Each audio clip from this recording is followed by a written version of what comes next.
নবী সাল্লাল্লাহু আলাইহি ওয়াসাল্লাম এই সওমটাকে রেখেছেন, মুহররম মাসের এই 10 তারিখের সওমটা, এবং তিনি বলেছেন যে আমি আশা করি এই সওম রাখার ফলে 1 বছরের গুনাহ আল্লাহ পাক মাফ করে দিবেন।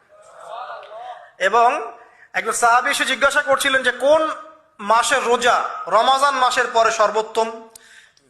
নবী সাল্লাল্লাহু আলাইহি ওয়াসাল্লাম বলছেন রমাজান মাসের পর সর্বোত্তম সওম হচ্ছে মুহররম মাসের সওম। 3-4টা বিষয় নবী সাল্লাল্লাহু আলাইহি ওয়াসাল্লাম কখনো ছাড়তেন না।